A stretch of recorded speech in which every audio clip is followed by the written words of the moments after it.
All right, so this is the continuation of how to grow big networks. So between us today, we have probably 250,000 people combined Easily. in our networks with social media, with email lists, with people who are on our RSS feeds for our blogs, with the number of blogs we have. Gosh, yes. So we really wanted to kind of reach out and say, how do you grow big networks? And people always don't want to. They don't want to hear the answer. They don't want to. They don't like it. What we have to say. Right? So we're going to tell you anyways. So number one, we were talking about on the left-hand side is everybody who followed you. They followed one of your boards. They did that. Literally every one of those people, I go in and I don't ever follow all their stuff. I just follow one or two of their boards, whichever one's the most appropriate for what I like to do. Right. We also do a lot of, I will go and reach out and see if I can find them on Facebook. I'll see if I can find them on Twitter. I'll try to find them across the board because literally you grow big networks by having big networks.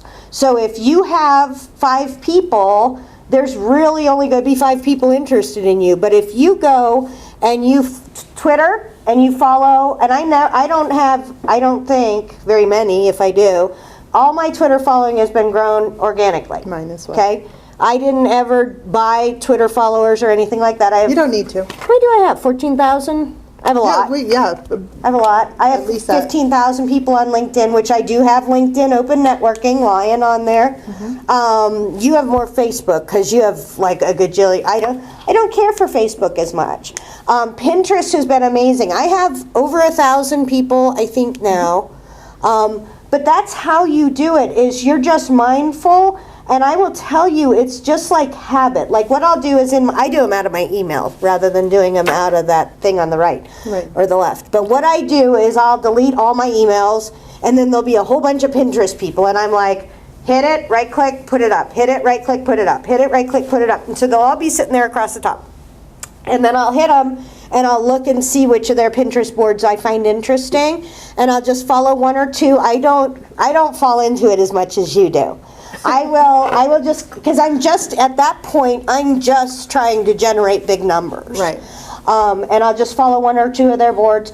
They then get a notification. So these are all people who have already followed me. Right. Okay? So she's just following back. The other thing that you want to do, because now all I'm doing is generating people who've already followed me, right? The other thing you can do is if you go to the top, if you go and hit Pinterest, it's going to show you the stuff of all the people who already are connected with you, I've followed. If you click on everything, it'll show you everything, ironically enough. Go figure. It'll show you everything. And that's how you're going to find new people with relevant interests to find. I also do a lot of searching. Like, I really do want to find stuff about social media marketing. I want to find stuff about Facebook. I want to find, oh my gosh, for decor, if you have anything to do with decor. Oh my gosh. Christmas decor. If you're health. Oh my gosh, if you put in beauty secrets, beauty tips, the easiest way to find the things to search for or to do it by is to go to the Google and type in the search term you think you want. And then just go to the bottom of the page and they'll give you about 10 different relevant search terms and just use those. So that's how you grow. What are some of your secrets? Like, is it magic? Well, and it isn't magic until you hit a certain point. So starting out, it's hard work. It's work. You have to consciously go out and find. It's been a long time since we've had to do it. It's been a long time since we've had to do it. But every time a new social network launches, we have to go through the same action again. Now, granted, because of our status now, we can grow those things literally overnight. But in the beginning, it did not work that way. And you have to pay attention. The different sites do have limits on the number of people that you can follow. And I don't know that Pinterest has one right now. That's what I was just going to say. I don't know that Pinterest has a limit to the number of people you can connect to. It does have a limit to the number of pins, and I hit the limit often. However, I have not run into the wall for the number of people that I can become connected to. And a lot of people, especially and I totally disagree with this, a lot of the bigger names in social media marketing feel like in order for your presence to have more credibility, you need to be following a much lower number of people than are following you. And I think that's partly comes from the old Twitter restrictions where you had to have a 20% ratio at all times or they would cut off your ability to connect with more people, which I think is just stupid Twitter. Please change that. On the other hand, it is the social. So let's explain this to you guys. There's a certain cachet to me following only 10 people in the world and 15,000 people are following me. Okay?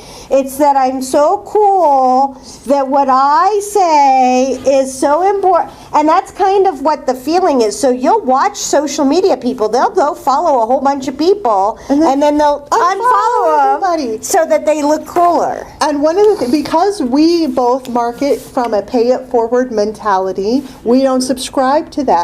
We believe in follow and be followed. In sharing stuff, in sharing Facebooks. I paid. Is there a, sorry to interrupt you guys, is there like a quitter for Pinterest? Like for the same thing? Does it happen in Twitter also? No, there's not a yet, like a ratio yet? You can use Twitter and it actually tells you Oh, no, there's no Twitter yet. Go back and you... Not yet. Okay, Now, there are some analytics available, and you'll talk about those, I'm sure. No, but I just wanted to mention, this is huge. This is a tip. There is, on Twitter, there's a thing that says you can tweet out anytime somebody unfollows you. Like a shame thing. Shame. Okay? Fantastic. Undo it. Because... It's working. It pulls with people right back. Well, to me, I don't... That feels bad to me. It doesn't in my business, okay? And this, you guys, you really have to go by what your business is. For me, and I get a lot of, because we have bigger networks, I get a lot of porno people. Oh my and gosh, I don't want to tell the porno people that they unfollowed, or I don't want to tell people. Oh yeah, yeah, he does now. It's unfollowed me. Sexy, shady. Yeah, exactly. Woohoo! Exactly. That's part of why I disagree with that particular And if you're utility. in a relationship business, it is about a relationship. Would you shame them? I would not. I disagree. No, with that. I really do. And like people worry that they can see when you unfriend them. They can't see that. But boy, they know it sometimes. I've had people that told me, well, we aren't friends anymore. And I felt like saying, well, that's because you've been talking about politics for the last 3 months. Well, and I view these relationships the way I view any other relationship in my life. And I don't want people following me who don't want to be there. And the last thing I want to do is go and make them feel bad because they outgrew me or they didn't have a need for what I was offering. With such a large network, people move in and out of my area all the time. People change careers all the time. You send a lot of emails? I send a lot of emails. Businesses more than people. As businesses. Businesses that go out there and they get what they need to get, and then they get their followers, and then they start. Right. Well, and I think that small business, because we work with tiny businesses. Like I have a portion of my company that works with larger by meaning that between 2 and 10 people. But a lot of ours are solopreneurs and things like that. And it's so funny because I'll have people email me back and they're like, I took a job. Well, their company is out of business. Like they were only a 1. So when the 1's gone, then they're, so, and you want to do everything like that with Grace. You want to, if they send you an email, like people post on my Facebook wall, I accepted like 300 yesterday. I was sitting there watching TV. I'm like, all right, I'll be your friend. No, you're in India. I won't be your friend. No. But I did. I went through all of them, and then they came and posted on my wall. And if they were respectful, if they were just saying thanks, that's fine. Okay, fine. I'm not going to talk to them because I don't do that. She does that. Yeah, exactly. There you go. That's what the subscription function is for. But I thought that was a big one.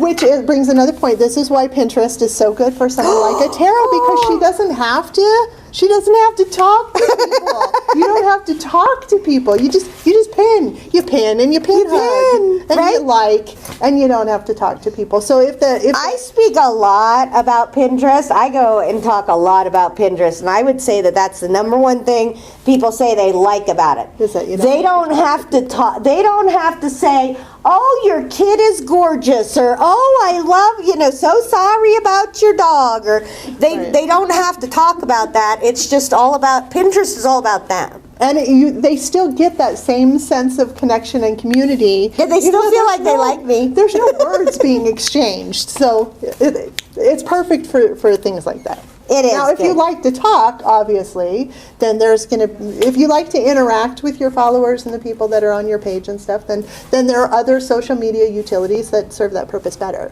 Right? Like Twitter or Facebook or, some of those.